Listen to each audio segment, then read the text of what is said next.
Fala, rapaziada, passando rapidinho aqui pra falar com vocês o seguinte: a gente tá quase chegando aos 90 mil inscritos e Vascaíno ajuda Vascaíno. Então, se você tá chegando aqui pela primeira vez, me dê esse voto de confiança e se inscreva no canal do Gigante. Caso já esteja aqui todos os dias nos assistindo, se inscreve aí, pô. Ajuda a gente a chegar aos 90 mil, tranquilo? Não sai desse vídeo sem se inscrever. Vascaíno ajuda Vascaíno e eu tenho certeza que você, Vascaíno daí, vai ajudar o Vascaíno daqui. Agora fique com o vídeo e tá cheio de informações do nosso Vasco da Gama. Vasco ganhou tempo. O grande problema é o que fará com ele. A busca por reforços segue intensa dentro do CT Moacir Barbosa. Agora é esperar e ver o que irá acontecer até o dia 20 de abril. A gente vai falar sobre isso, trazer algumas informações importantes. O Vasco já vem se posicionando no mercado, definindo aí quais são as principais peças hoje dentro do mercado do futebol brasileiro. E além dessas muitas outras novidades, hoje foi dia de treino dentro do CT Moacir Barbosa. O Vasco fez um pedido também ao Maracanã para jogar contra o Palmeiras na segunda rodada do Campeonato Brasileiro no estádio Mário Filho. E além dessas muitas outras informações aqui no canal do Gigante, neste Boa Noite Gigante. Tranquilo, rapaziada? Porém, é claro, antes de começar, como eu sempre faço aqui no canal, faço questão de dar as boas-vindas a todos vocês que estão chegando ao nosso canal pela primeira vez. Para quem não me conhece, eu sou o Lucas Moretti e esse daqui é o canal do Gigante Vasco, o canal do torcedor vascaíno. Se você está chegando aí pela primeira vez e ainda não é inscrito no nosso canal, aqui embaixo, como eu já pedi lá no início do vídeo, se inscreva para ajudar o nosso crescimento. A sua inscrição é super importante para nos ajudar a chegarmos aos 90 mil inscritos. Então não saia desse vídeo sem se inscrever. Além disso, larga o dedo no like, no joinha, no gostei, como você preferir chamar, para ajudar a divulgação desse vídeo. E aqui embaixo também ative o seu sininho de notificação e deixe dentro do elenco do Vasco qual você acha que deve ser a prioridade do Paulo Brax se tratando de posição. Na minha opinião, o Vasco hoje precisa com urgência de um ponta esquerdo. E você, acha que é um camisa 10? Acha que é um volante? Acha que é um atacante? Coloque aí a sua opinião aqui embaixo. Tranquilo, rapaziada? Mas vambora, né? Sem muita enrolação, falar logo de Vasco. Eu já quero começar falando exatamente sobre isso, sobre mercado, porque é exatamente isso que interessa ao torcedor vascaíno. E como a gente falou lá no início do vídeo, na introdução, nesse momento o Vasco ganhou tempo. Por que o Vasco ganhou tempo, né? O que significa isso? A janela de transferências estava marcada para terminar no calendário do futebol brasileiro dia 4 de abril. Ou seja, hoje. A expectativa é que as transferências, né, ocorressem até ontem, meia-noite. Porém, esse prazo foi estendido para o mercado do futebol brasileiro, o mercado interno daqui mesmo, entre clubes do Brasil. Esse prazo foi estendido do dia 4 ao dia 20, uma ampliação aí de 15 dias. E é claro, essa ampliação faz com que o Vasco ganhasse tempo para reforçar o seu elenco. O clube entende sim que há a necessidade de trazer reforços nesse momento para o restante da temporada. E, gente, como a gente trouxe lá no início também do vídeo, o Vasco já vem definindo as posições hoje que são as mais carentes dentro do seu elenco. E se tratando de posição, segundo informações aí do GE, nesta manhã de terça-feira, as posições mais carentes e prioritárias dentro do elenco cruzmaltino é a posição de volante, de meio ofensivo e também de um atacante de lado. Volante, o primeiro volante, não é o segundo volante, um jogador que saia com a bola, porque nesse momento dentro do elenco já temos o Jair, já temos o Andrei e já temos o Marlon Gomes nessa posição. É o primeiro volante, é o pitbull, é o cão de guarda. Essa posição hoje é procurada no mercado por parte da diretoria cruzmaltina. Além disso também, um camisa 10, um meio ofensivo, um articulador, aquele homem que pense no jogo. Hoje a gente não tem o nome para essa posição. O nome que ainda há no plantel é o Nenê, mas o Nenê não terá o seu contrato renovado, então não disputará o Campeonato Brasileiro com a camisa cruzmaltina. Ou seja, o Vasco está no mercado à procura de um camisa 10, de um atleta para essa posição. E além de um camisa 10, um atacante de lado. No lado direito, já temos dois jogadores, na minha opinião, de muita qualidade, o Peck e o Orediano. Para o lado esquerdo, apenas o Alex Teixeira e olhe lá. O Alex Teixeira em si, ele pode até atuar como esse camisa 10, esse articulador, mas como não temos nesse momento ninguém na posição, ele acaba caindo mais pelo lado esquerdo do campo. Então são três posições prioritárias dentro do Gigante da Colina. É com essas três posições, né, que o Vasco hoje trabalha no mercado buscando contratações. Porém, também é importante frisar, é importante falar, é importante relembrar a todos vocês. O Vasco procura nomes, mas as contratações dependem da chamada oportunidade de mercado. É a melhor maneira possível de se pontuar o que o Vasco está procurando nesse momento com relação aos seus novos reforços. O Vasco busca jogadores ou que venham por empréstimo ou a zero custo de investimento. Essa é a informação. Caso não venha a ser zero, um baixo custo, como foi o caso do Rauan Cruz, Rauan Santos, como você preferir chamar, o jogador que veio do Santos. O Vasco pagou R$500 mil pelo empréstimo do jogador e colocou uma opção de compra no final do empréstimo no valor de R$7.700.000, ou seja, um jogador de baixo custo, oportunidade de mercado. Se outros atletas estiverem nesse momento no mercado com situações semelhantes, o Vasco deve sim buscar a contratação. Inclusive, gente, está barrado. Não é um desejo do Paulo Brax, é um desejo da empresa norte-americana 777 Partners. A gente sempre deixou muito bem claro, queríamos sempre trazer a verdade, falar o que está acontecendo. Nesse momento, a empresa norte-americana não vai aprovar nenhum outro investimento por parte da diretoria Cruz Maltina até junho, até a próxima janela de transferências do futebol brasileiro. Novos investimentos estão previstos sim para a próxima janela. Lembra o que aconteceu com o Botafogo no ano passado? Que o Botafogo no primeiro turno era um time e o Botafogo no segundo turno era outro. Isso também deve acontecer e, na minha opinião, irá acontecer com o Vasco também.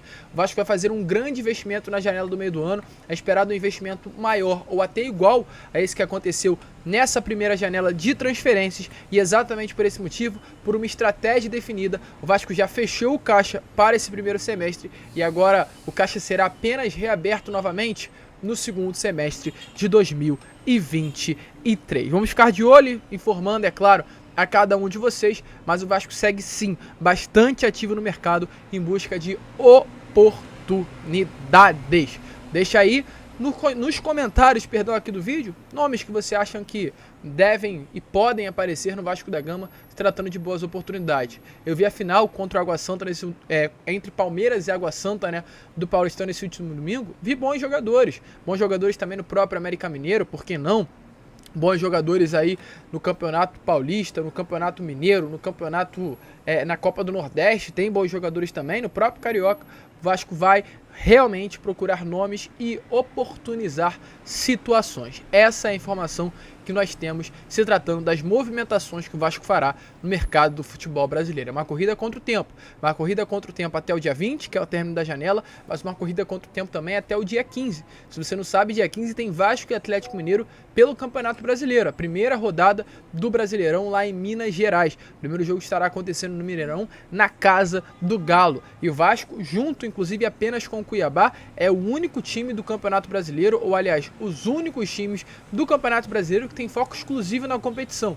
Ou seja, tanto o Vasco quanto o Cuiabá da Série A não irão disputar nenhuma outra competição, ou Sul-Americana, ou Libertadores, ou Copa do Brasil, ou Copa do Nordeste, que vai acabar se estendendo, né, dentro do brasileiro. Então, Vasco e Cuiabá estão nessa responsabilidade de dar tudo dentro do Brasileirão e realmente, principalmente nessas primeiras rodadas, nesses primeiros jogos, dar tudo de si e conquistar ponto. Por exemplo, o Vasco vai enfrentar um Atlético Mineiro na primeira rodada no dia 15, vindo de uma final de Mineiro contra o América e vindo de partidas na Copa do Brasil e na Copa Conmebol Libertadores. Então é para aproveitar, pegar até quem sabe, né, um Atlético com um time misto, um time reserva, um Palmeiras na segunda rodada com um time misto, um time reserva. É uma boa oportunidade do Vasco já enfrentar esse gigante e começar pontuando já no início do Campeonato Brasileiro. E falando em foco, falando em pontuar, falando em corrida contra o tempo, antes de entrarmos aí no assunto sobre o pedido de Vasco e Palmeiras no Maraca, só aparecer aí na imagem, como está sendo inclusive mostrada, né, o treino que aconteceu hoje dentro do CT Moacir Barbosa. O Vasco segue focado na primeira rodada do Campeonato Brasileiro que estará acontecendo contra a equipe do Atlético e hoje entrou em campo dentro do CT visando esta preparação. Uma tarde de muito trabalho.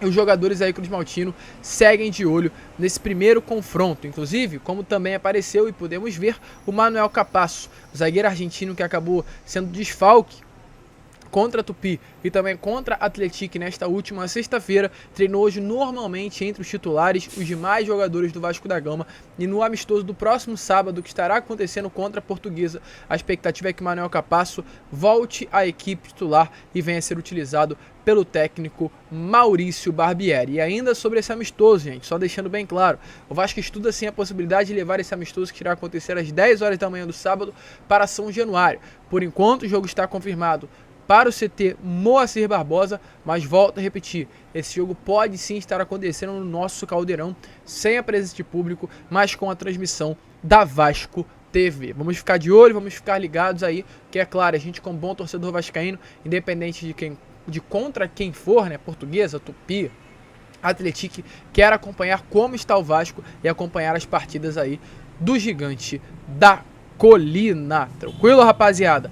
E agora sim, falar sobre Vasco, Maracanã, consórcio Palmeiras, brasileiro, uma informação que envolve muitas situações, pois nesta manhã de terça-feira tivemos aí a confirmação que o Vasco solicitou jogar no Maracanã na segunda rodada do Campeonato Brasileiro. Esse jogo estará acontecendo pelo menos até o momento em São Januário. A CBF divulgou, né, a tabela, e na tabela mostra que a partida estará acontecendo no nosso Caldeirão, mas o Vasco já solicitou para que esse jogo, dia 23 de abril, às 4 horas da tarde, venha a acontecer no estádio Mário Filho. Segundo informações, o Vasco está aguardando ainda nessa terça-feira a resposta do consórcio, e pelo menos até o momento desse vídeo, 7 e pouquinho da noite, nenhuma resposta foi dada por parte do consórcio do Maracanã.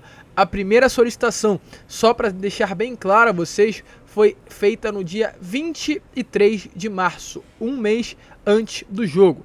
O Vasco ainda não obteve o retorno desde o dia 23 e exatamente por esse motivo um novo ofício foi enviado ontem, na segunda-feira, dessa vez sendo direcionada diretamente ao presidente Rodolfo Landim do Flamengo, e com cópias direcionadas também ao presidente Mário Bittencourt do Fluminense e também ao CEO do Maracanã, que é o Severiano Braga. Ou seja, o primeiro ofício foi enviado ao consórcio dia 23 de março, quase 10 dias depois desse dia de hoje, né, no caso, 10 dias se passaram, e o Vasco enviou novamente um ofício, agora dessa vez, nesse novo ofício, direcionado aos presidentes Flamengo, Fluminense e o CEO do Maracanã. Volto a repetir, até o momento, nada houve, nenhuma resposta foi dada por parte do Flamengo, do Fluminense, do consórcio, do CEO, e a gente espera que realmente algo venha acontecer. O Vasco aguarda uma resposta positiva. O Vasco aguarda que possa jogar no Maracanã no dia 23 de abril, às 4 horas da tarde, contra o Palmeiras. Porém, caso não aconteça uma resposta positiva, ou seja, caso o consórcio não permita que o Vasco possa jogar no estádio que é dele, porque o Maraca é nosso, a SAF pretende tomar medidas cabíveis para fazer com que essa partida aconteça. Quando eu falo de medidas cabíveis, é medidas judiciais para exercer o direito de jogar no Maracanã, que, volto a repetir, é um estádio nosso. No ofício enviado na segunda, ou seja, ontem, o Vasco alega o seguinte: são 4 pontos. Cabe ao Flamengo de forma expressa alocar ou disponibilizar de forma onerosa o estádio do Maracanã. Segundo ponto, Flamengo e Fluminense se comprometeram a não impor tratamento comercial injustificadamente distinto à utilização do conjunto às agremiações, clubes, associações ou confederações. Terceiro ponto, o Estado do Rio de Janeiro concedeu o direito de permissão de uso do bem público de forma precária. O Maracanã é bem público do estádio e deve servir a todos e não apenas a uma parcela. E o último ponto, eventual vedação à utilização do Maracanã constitui ato injustificado em flagrante infração prevista ao termo de permissão de uso. Sobre as partidas que estarão acontecendo próximas à data do dia 23, o Fluminense estará jogando no dia 22 de abril contra o Atlético Paranaense, e o Vasco acredita que essa partida também, né, não possa acabar atrapalhando, até porque é um dia após e já tivemos jogos aí seguidos. Por exemplo, a final do Campeonato Carioca contra Vasco e Flamengo aconteceu no domingo, e no dia anterior, no sábado, o Fluminense estava jogando contra o Volta Redonda também numa final. Naquele momento não houve nenhum tipo de problema, né? Então a gente espera que agora no Campeonato Brasileiro, quando o Vasco pede para jogar, também um problema semelhante não ocorra. Mas caso venha a ser negado, o Vasco vai sim entrar na justiça, vai lutar pelos seus direitos de jogar no Maraca. O clima tá esquentando, meus amigos, e o Vasco tá certo demais se realmente o ofício não for respondido, em entrar na justiça e brigar e lutar por aquilo que é nosso, porque o Maraca é meu, é seu e é de todo torcedor vascaíno, tranquilo? A gente fica por aqui. Esse foi o Boa Noite Gigante. Se você ainda não é inscrito, vou até chegar um pouco à frente. De verdade mesmo, rapaziada, se inscreva no canal. A gente quer muito chegar à marca aí dos 90 mil inscritos e falta muito pouco. Não sai desse vídeo sem se inscrever. Pelo menos até o final dessa semana a gente vai chegar aí aos 90 mil, mas contamos com a sua ajuda. Vamos que vamos, fiquem com Deus e como sempre falamos aqui no canal, saudações vascaínas.